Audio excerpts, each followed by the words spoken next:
Olá, prazer enorme estar aqui com você. Temos perguntas muito especiais, muito capciosas, que eu estou segura pode ajudar muito você. Então, fica aí que eu estou voltando daqui a pouquinho para respondê-las para você.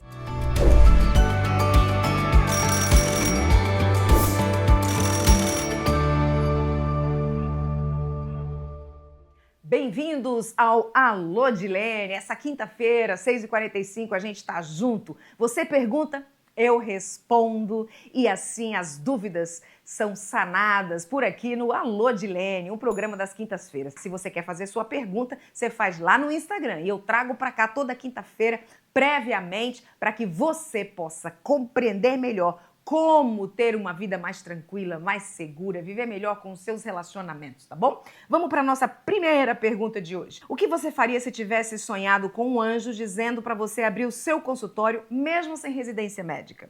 Eu sou médica, tive esse sonho, mas eu não sei como fazer isso.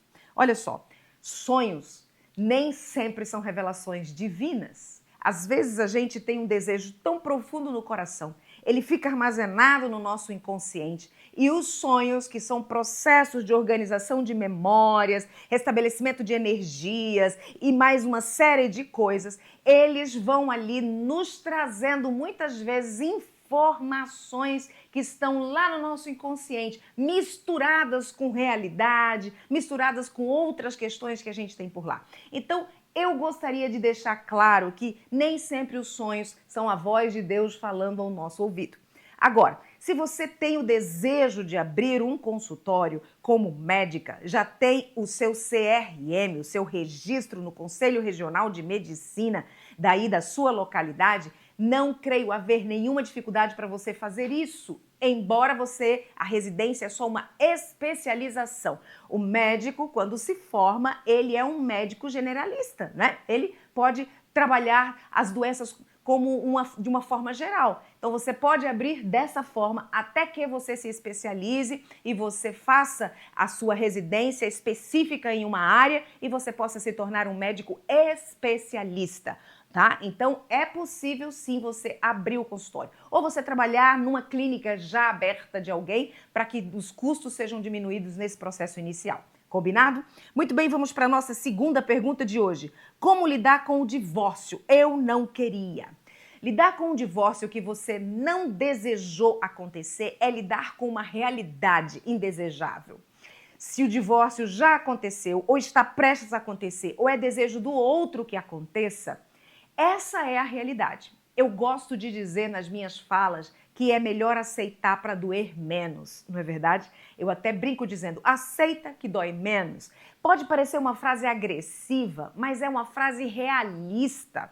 Se o outro quer o divórcio, não tem como manter um casamento se um dos dois decide não estar mais nesse casamento. O casamento precisa de duas pessoas. Então, a minha dica para você nesse momento é que você encare esse divórcio como sendo uma realidade do que está acontecendo. Não é o que eu queria, mas é o que eu tenho. E se é o que eu tenho, eu preciso aprender a lidar com o que eu tenho. É como abrir a geladeira de uma forma muito simplista e você querer naquele dia, você querer fazer um salmão para o almoço, mas quando você abre a geladeira, você só tem frango para o almoço. E aí você fala, não quero frango. E isso vai deixar você sem se alimentar por quantos dias? Até você conseguir o salmão, ou você vai usar o frango para se manter vivo, para se manter ali rodando. Esse que é um fator importante. Se o divórcio chegou até você, mesmo não sendo a sua vontade, você precisa encarar essa realidade, aprender a lidar com ela, aceitando essa realidade como real na sua vida, para que a partir daí você possa sonhar com outras coisas, que você possa fazer novas escolhas, relacionar-se com outro tipo de pessoas, com pessoas diferentes, se envolver, buscar propósito para a sua vida, para que a sua vida possa andar e não fique estacionada nesse momento, aguardando o processo, o andamento do que o outro quer fazer da vida. E às vezes, muitas vezes, o outro até já começou a viver. Já vive até com outra pessoa. E o fato da não aceitação leva você a ficar estagnado, paralisado diante a sua realidade, a sua vida e as coisas que a cercam. Então, aprender a lidar com isso. Encarar isso de frente, aceitando. É divórcio, eu não quero, mas tá aí, é real. E agora eu vou traçar a minha nova jornada. Encare isso como uma nova oportunidade que a vida está oferecendo a você. Viu como esse raciocínio ganha um novo sentido? E eu desejo muita bênção, muita paz e muita sabedoria para você nesse processo. Vamos para a nossa próxima pergunta. A pergunta é: como voltar à conexão com o esposo? Não tenho vontade nenhuma de sexo, estou preocupada. Você colocou bem. Precisa se conectar de novo para depois o sexo ficar interessante. Eu fico feliz com a sua preocupação, porque a sua preocupação denota que você quer resolução, que você quer trabalhar essa questão.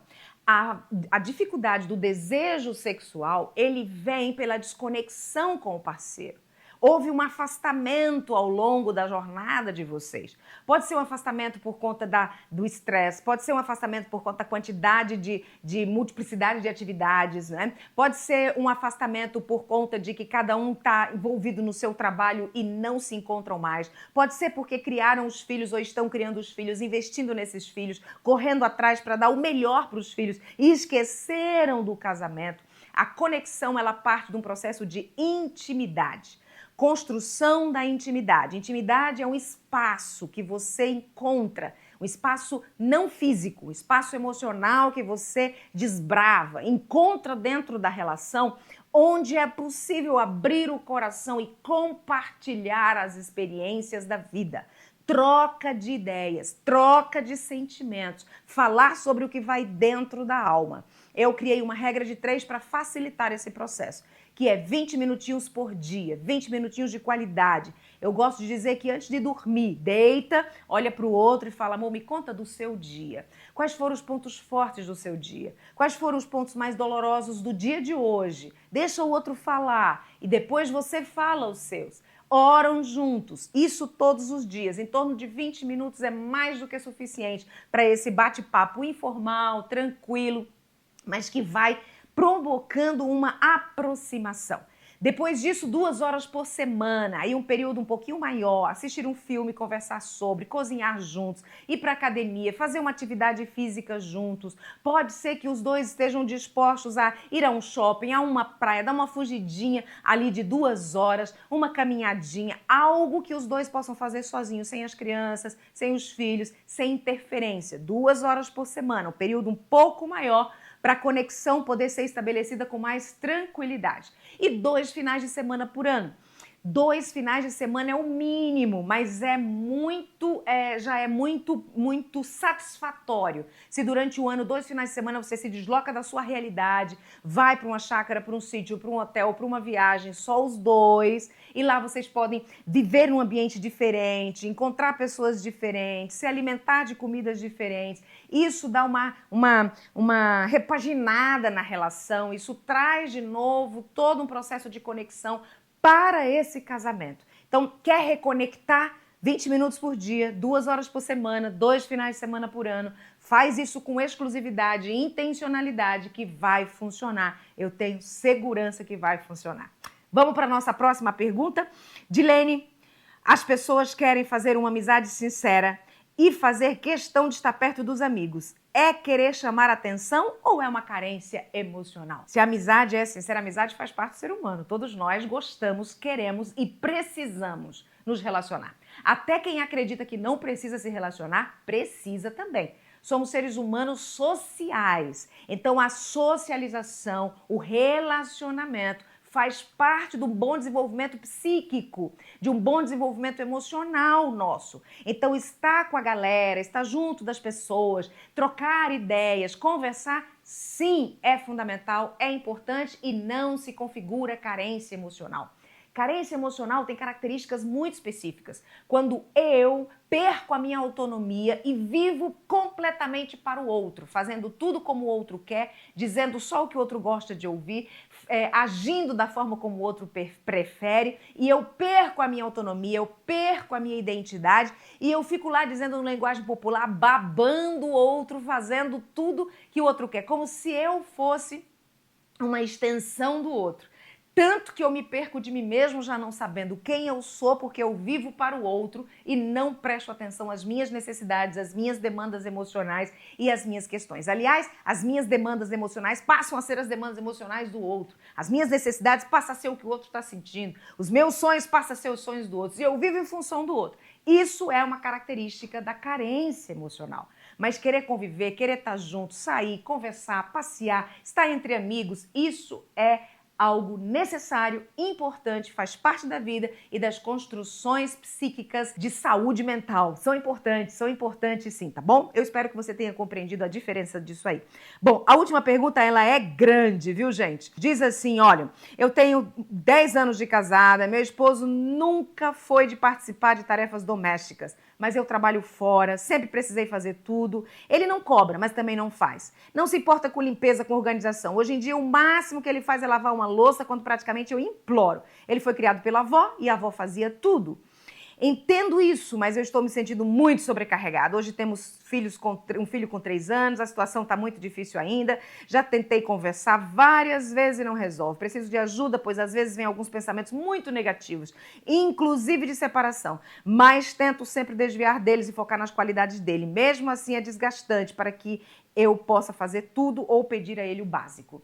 Essa geralmente é uma reclamação muito frequente, porque a gente, como sendo participante de um país machista, os nossos meninos foram educados a trabalhar fora e não fazer nada dentro de casa, porque parece que isso diminui a masculinidade. A atividade de casa é responsabilidade das meninas, né? Nós somos criados com essa mentalidade, tanto os homens quanto as mulheres, fomos criados assim.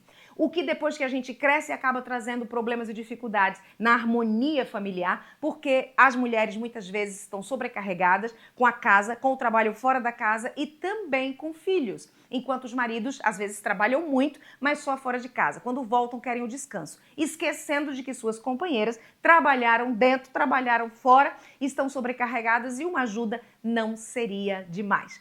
Você diz que foca nas qualidades, você está fazendo o que realmente precisa ser feito, focar nas qualidades. Eu acredito que sentar, distribuir as tarefas é algo que seria bem importante. Você pode fazer o seu discurso, me sinto sobrecarregada, estou ficando doente, ou uma pessoa para me ajudar, sendo paga para vir me ajudar, colaborar com a casa, ou a gente divide algumas tarefas. Lavar louça, limpar o banheiro, varrer a área de fora. Então, quais são as responsabilidades que você acha pode dar conta de fazer? Entregue essas responsabilidades a ele e confie de que ele fará essas responsabilidades.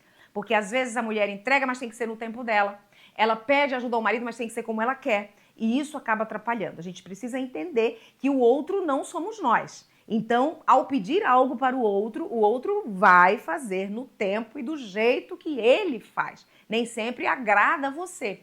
E aí, isso pode trazer conflito, isso pode trazer prejuízos para a sua realidade. O outro vai fazer como ele dá conta de fazer, como ele sabe, como ele aprendeu. E pode não ser agradável como você desejaria. Então, você, quando pede ajuda, tem que estar disposto a aceitar essa ajuda vindo do outro como ele entende que deve ser.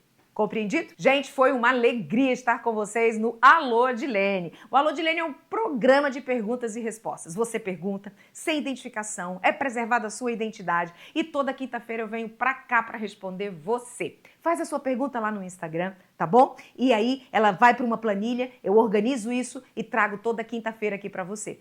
Já aproveita e curte, faz assim, ó, tão rapidinho, clica aí, curte e, se for possível, compartilha, deixa o seu comentário, faz a sua inscrição no nosso canal e ativa o sininho. Assim, quando toda quinta-feira, às 6h45, eu entrar no ar com o Alô Adilene, você já tá lá para poder a gente trocar uma ideia aqui. Combinado?